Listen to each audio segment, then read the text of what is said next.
আশ্বস্ত করতে চাই নারায়ণগঞ্জবাসীকে যে আমরা সম্পূর্ণ দালাল মুক্ত এবং সম্পূর্ণ নিরিবিলি পরিবেশে জনগণের কথা বিবেচনা রেখে 5ই আগস্ট পরবর্তী প্রেক্ষাপটে জনগণ যাতে শতভাগ সেবা পায় সেই প্রেক্ষাপট নিয়ে আমাদের কর্মকর্তা কর্মচারীরা কাজ করে যাব এবং এই ক্ষেত্রে আপনাদের সহযোগিতা চাই এবং আগামী দিনে যাতে আপনাদের পরামর্শ এবং সহযোগিতা নিয়ে আঞ্চলিক পাসপোর্ট অফিসের যে নতুন কার্যক্রম আরও দ্রুত গতিতে এবং জনগণের দোরগোড়ায় যাতে পৌঁছে যেতে পারে সেজন্য আমরা বদ্ধপরিকর। তো জুলাই মাসে যে আমাদের 8,000 পাসপোর্টের মতো অস্ত্র অফিস থেকে যে ডেলিভারি আনডেলিভার্ড পাসপোর্ট পুরানো হয়েছে সেই পাসপোর্ট অলরেডি আমরা আগারগাঁ পাসপোর্ট অফিস থেকে ইতিমধ্যে প্রায় 7,000-এর মতো আমরা ডেলিভারি সম্পন্ন করেছি। এখনও যারা ডেলিভারি নেন নাই, যাদের অল্প কিছু সংখ্যক পাসপোর্ট ডেলিভারির জন্য আমাদের আগারগাঁ হেড অফিস অপেক্ষা আছে। আমরা আশা করি জনগণ চাইলে আজকে আপনাদের মাধ্যমে খুব শীঘ্রই আগামী 2-1 দিনের ভিতরে ওই পাসপোর্টগুলো আমরা ডেলিভারি দিতে সক্ষম হব। গ্রাহকদের প্রতি আমাদের আহ্বান হচ্ছে তারা নিজেদের পাসপোর্টের আবেদন এখন নিজেরাই অতি সহজে অনলাইনের মাধ্যমে করবে এবং এখন যেহেতু কোনো ধরনের পুলিশ রিপোর্টের প্রয়োজন হয় না, শুধু অনলাইন ভোটার আইডি কার্ড এবং হচ্ছে যে অনলাইন জন্ম সনদ যেটা নারায়ণগঞ্জের ঠিকানা সম্বলিত সেটা দিয়ে আমাদের অস্ত্র অফিসে পাসপোর্ট করতে পারবে কোনো ধরনের ঝামেলা ব্যতিরেকে। দীর্ঘ 9 মাস এই অফিসটি কার্যক্রম বন্ধ ছিল।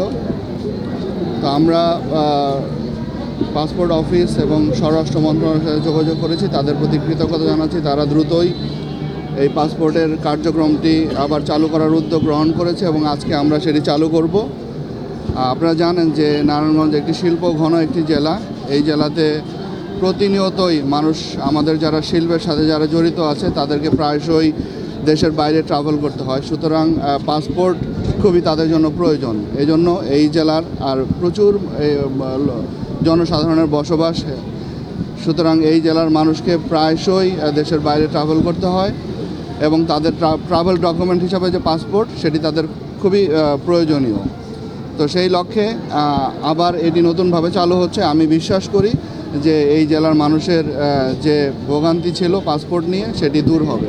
পাশাপাশি আমরা চাই যে এই অফিসটি হবে পুরোপুরি দালাল মুক্ত এবং মানুষের পাসপোর্ট করার ক্ষেত্রে কোনো রকম কোনো প্রতিবন্ধকতা হবে না। যারা পাসপোর্ট অফিসের সাথে যারা কাজ করবেন তাদের প্রতি আমার অনুরোধ রইল, মানুষ যারা পাসপোর্টের জন্য আসবেন তারা যেন নির্দিষ্ট সময়ের মধ্যে তারা পাসপোর্ট পেয়ে যান এবং তাদের জন্য কোনো রকম কোনো প্রতিবন্ধকতার সম্মুখীন না হতে হয়। আপনারা জানেন ইতিমধ্যেই আমরা হসপিটালগুলোতে দালাল মুক্ত হসপিটাল ঘোষণা করেছি এবং গতকালকেও 2 জন দালালকে আমরা অ্যারেস্ট করেছি।